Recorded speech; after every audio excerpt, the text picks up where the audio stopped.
Film की शुरुआत होती है घने जंगल को दिखाने से, जिसके बीचों बीच एक छोटे से घर में एक बच्ची अपने डैड के साथ रहती है। बच्ची का नाम ऐना होता है। उसके डैड हमेशा उसे ऊपर वाले कमरे में रखते हैं, ना नीचे आने देती है और ना ही घर से बाहर ले जाती है। कमरे की छोटी सी खिड़की से वो बस बाहर देख सकती है, जा नहीं सकती। यहाँ उसके डैड बताते हैं कि घर के बाहर जंगल में खतरनाक जंगली मॉन्स्टर्स रहते हैं, जिन्हें वाइल्डलिंग कहा जाता है, और वो हर वक्त बाहर घूमते रहते हैं। उनकी लंबी लंबी नोकदार काले नाखून होते हैं, बड़ी बड़ी दांत होती है और पूरा ही जिस्म बालों से ढका होता है। उन्होंने सभी इंसानों को मारकर खत्म कर दिया है और अब बस तुम और मैं ही जिंदा बचे हैं। यही वजह है कि मैं तुम्हें घर से बाहर जाने नहीं देता और तुम कभी गलती से भी ना चली जाना। डैड ऐना को खाने के लिए भी हमेशा सब्जियां देते हैं, कभी जानवर का गोश्त मांस नहीं देते। उसका बहुत दिल करता है बाहर जाने का, लेकिन वाइल्डलिंग के डर की वजह से उसे हमेशा अंदर ही रहना पड़ता है। अब एक दिन वो कमरे से सुनती है कि उसके डैड किसी और से बात कर रही है। वो सोच में पड़ गई कि कौन हो सकता है, तो सच जानने के लिए वो दरवाजे के पास आ गई। उसने जैसे दरवाजे के हैंडल पर अपना हाथ रखा, उसे जोरदार करंट लगता है, जिससे वो बेहोश हो जाती है। यहाँ हम समझ पाए कि उसके डैड ने ऐसे इंतजाम किया है कि ऐना चाह कर भी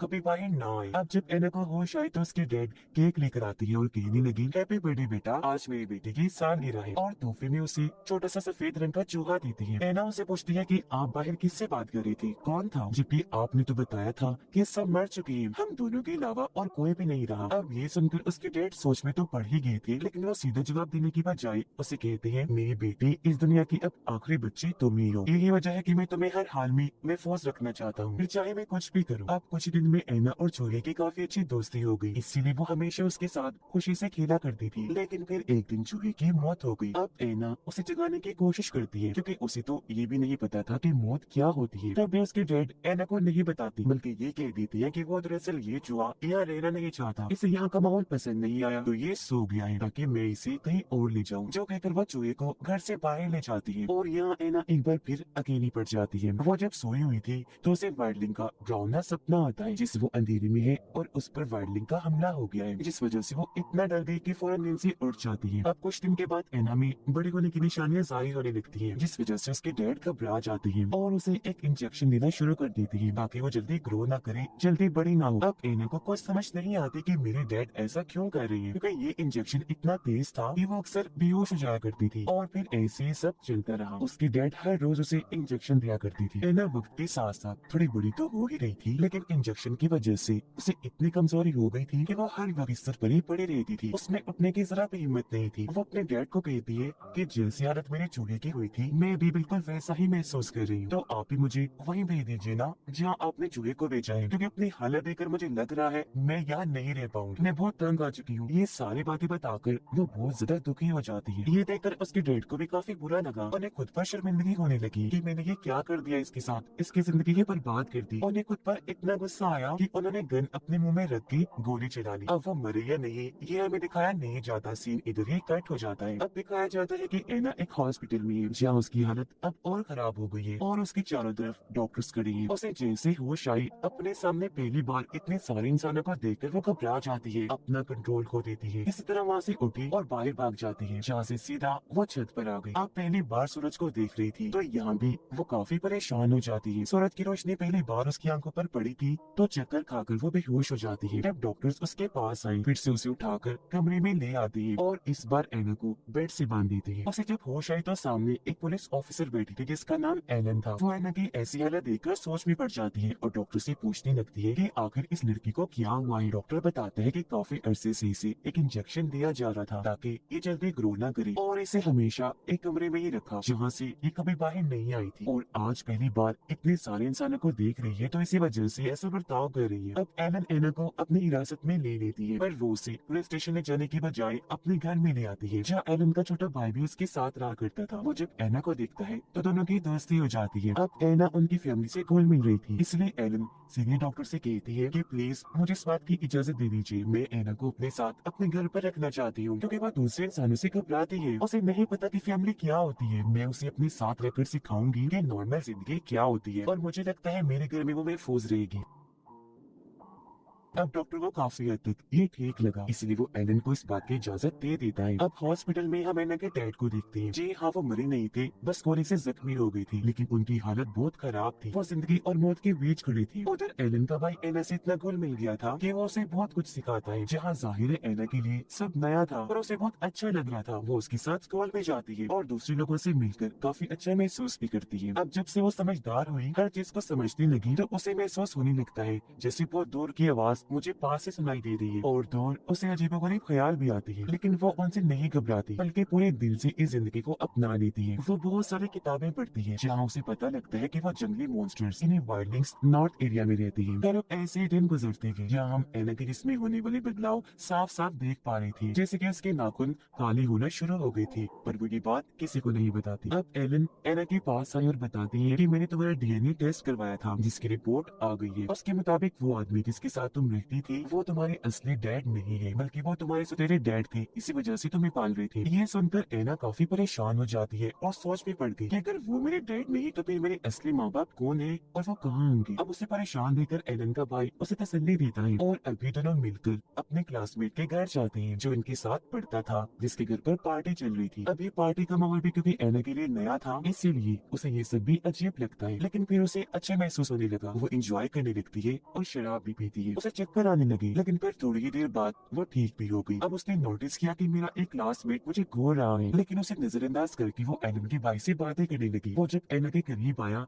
तो एना के मुंह से खून आने लगता है। वो घबरा गई और वॉशरूम में जाती है चेक करने, जहाँ वो ये देखकर काफी डर जाती है कि मेरे दांत टूटकर गिर रहे हैं। उसे बहुत अजीब लगा। खिड़की से कूदकर वो बाहर आई और पार्टी छोड़कर चली जाती है। कुछ दूर जाने पर उसे ऐसा महसूस हुआ जैसे कोई उसका पीछा कर रहा है। उसे लगा ये जरूर वाइडलिंग होगा, इसलिए जब उसे अपने पीछे आहट महसूस हुई तो वो बिना सोचे वाइडलिंग को काट लेती है, जिससे वो नीचे गिर गया और बड़ी तेजी से उसका खून बहने लगता है। अब पता चला कि वाइडलिंग नहीं बल्कि वो लड़का था जो पार्टी में एना को घूर रहा था। वो इसका पीछा करते करते यहाँ इसलिए आया क्योंकि वो एना के साथ कुछ करना चाहता था, लेकिन पहले ही एना ने उसे काट लिया और क्योंकि उसका बहुत खून बह चुका था इसलिए मौके पर ही उसकी मौत हो जाती है। अब एना वहाँ से अपने पुराने घर आ गई जो जंगल के बीच में था। वो यहाँ सब ढूंढने लगती है ताकि पता लगवा सके कि मेरे असली मॉम डैड कौन है, लेकिन उसे यहाँ कोई जानकारी नहीं मिलती। इसीलिए वो अपने जिस्म पर लगा खून साफ करके दूसरे कपड़े पहनती है और वापस एलन के घर आ जाती है। वो बड़े गुमसुम होकर बैठी हुई थी और क्योंकि एलन को भी काफी परेशानी हो रही थी इसलिए वो एना से काफी सारे सवाल करती है, पर वो किसी भी सवाल का जवाब नहीं देती, जिससे एलन समझ जाती है कि जरूर कुछ बड़ा हुआ है। अब तभी दरवाजे पर एक पुलिस ऑफिसर आया जो एलन को बताता है कि मैं एना से पूछताछ करने आया हूँ क्योंकि उसका क्लासमेट गायब है, हो सकता है वो कुछ बता दे। इस पर एलन जवाब देती है कि अभी वो बहुत घबराई हुई है, किसी बात का जवाब देने की हालत में नहीं है, तो उससे फिलहाल कुछ न पूछा जाए, जिस वजह से वो ऑफिसर वहाँ से चला जाता है। अब एलन वापस एना के पास आई और उससे पूछती है कि कल रात तुम कहाँ थी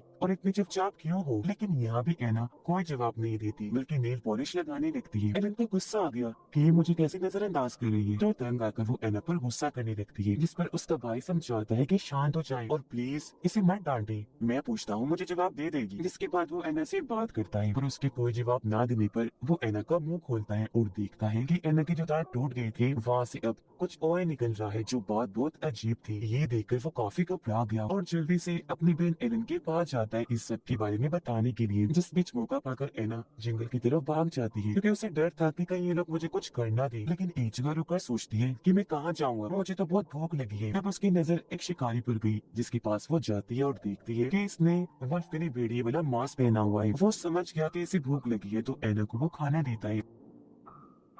फिर वो उसके नाखून और दांत देखकर पूछता है कि तुम वाइल्डिंग तो नहीं हो, जिस पर एना खामोश रही क्योंकि वो खुद नहीं जानती थी कि मैं क्या हूँ। वो बस इतना बताती है कि मैं अपनी मोम को ढूंढ रही, और शिकारी समझ गया कि ये क्या है, इसलिए वो एना को कहता है कि तुम एक केव यानी गार में जाओ, तुम्हारी मोम तुम्हें वहाँ मिल सकती है। वो यहाँ ऐसी केव के बारे में बात कर रहा था जहाँ पर वाइल्डलिंग्स रहती है, क्योंकि वो जान गया था कि ये भी एक वाइल्डलिंग ही है। जी हाँ बिल्कुल, एना भी वाइल्डलिंग ही थी और उसकी जिस्म में होने वाले बदलाव इस बात का सबूत थी। अब एना उसकी बताई हुई केव में जाती है जहाँ उसे बहुत सारे स्केलेटन्स ढांचे पड़े दिखते हैं। एक खोपड़ी में गोली का निशान बना हुआ था, जिसे देखकर एना सोचने लगती है कि यही मेरी मोम होगी। फिर तभी उसे ख्याल आया कि जब मैं पैदा हुई थी तो मेरे सौतेले डैड ने मोम को शूट करके मार दिया था। उन्होंने मुझे नहीं मारा बल्कि अपने पास रख लिया ताकि मुझे पाल सके। ख्याल से बाहर आकर एना बहुत दुखी हो जाती है और फैसला करती है कि मैं पता लगवा के रहूंगी कि आखिर आखिर सौतेले डैड ने मॉम को शूट क्यों किया था। ये बात पूछने वो उसी हॉस्पिटल में जाती है जहाँ पर सौतेला डैड था। वो दरवाजे पर से खड़ी होकर उसे देखने लगी, जो इतना जख्मी था कि उसके हर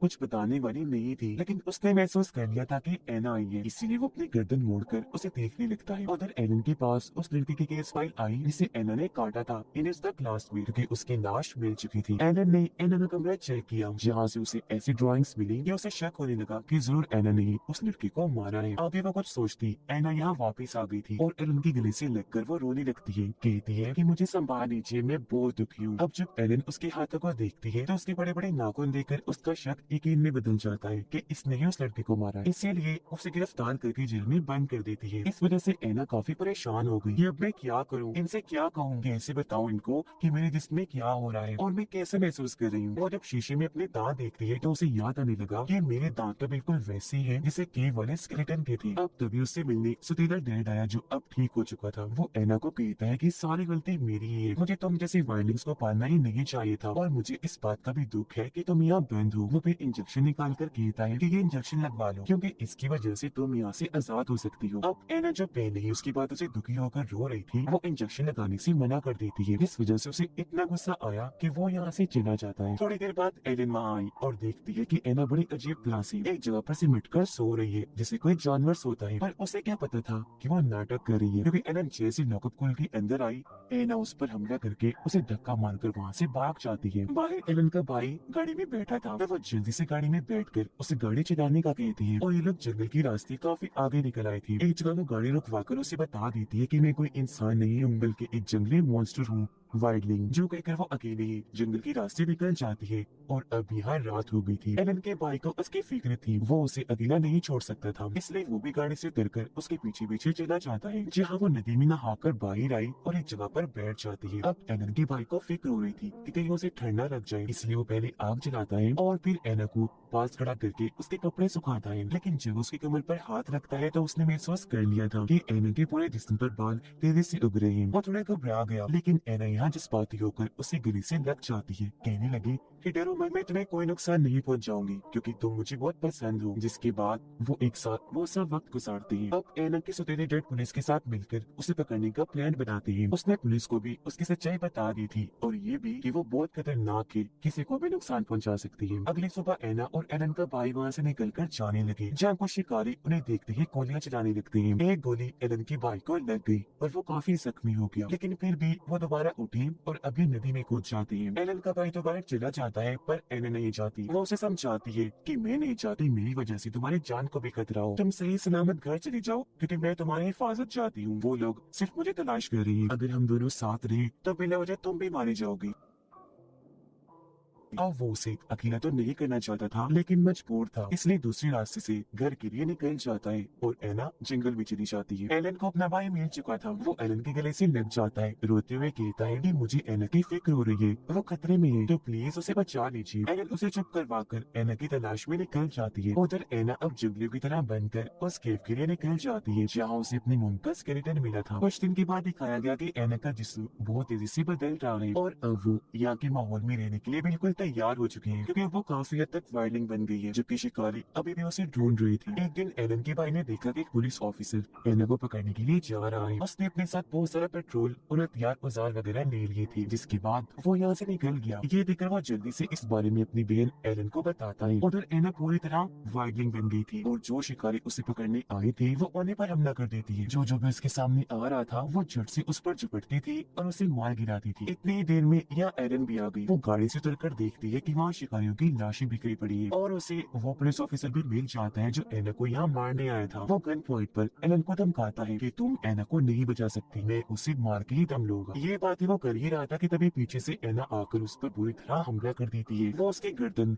एकदम से मोड़ देती है, जिससे सेकंड में ही उसकी हड्डी टूट गई और वो मारा जाता है। उसे एलन पहचान नहीं पाती और उसकी तरफ गन पॉइंट करके सोचने लगती है कि ये क्या चीज है, लेकिन गौर करने पर उसे एहसास हुआ कि ये तो एना है। वो उसे शांत करके गले से लग जाती जाती है। और अब यहाँ एलन ने महसूस कर लिया था कि एना माँ बनने वाली है, जिसके बाद एना यहाँ से भाग गई। वो जब एक जगह पर बैठी थी तो तभी शिकारी उसे पकड़ने के लिए जंगल में चारों तरफ आग लगा देते हैं। ये देखकर वो काफी डर गई, ये तो पूरे जंगल को ही जला देंगे, मैं कहाँ जाऊँ। लेकिन फिर हिम्मत करके वो दोबारा से उसे केव में आ जाती है। लेकिन वहाँ तो उसका सफेदा बाप पहले से ही मौजूद था, और जब उसने देखा कि ये भी वार्निंग बन गई है तो उसने भी एना को फौरन शॉट कर दिया। इससे वो नीचे गिर गई और नहीं पा रही थी क्योंकि उसे बहुत कमजोरी महसूस हो रही थी, जैसे उसकी ताकत खत्म हो गई हो। उसका सफेदा बाप कहता है कि मुझे डर था कि तुम भी अपनी मोम की तरह वाइल्डिंग ना बन जाओ, इसलिए मैं तुम्हें हमेशा सब्जियां खिलाता, कभी भी गोश्त और मांस नहीं देता था। लेकिन अब कुछ नहीं हो सकता क्योंकि तुम पूरी तरह वाइल्डिंग बन गई हो, अब तुम्हें भी मरना होगा, बिल्कुल वैसे ही जैसे मैंने तुम्हारी मोम को मारा था। पर हाँ, मुझे तुम्हारा बच्चा चाहिए। ये कहकर वो एना का पेट काट कर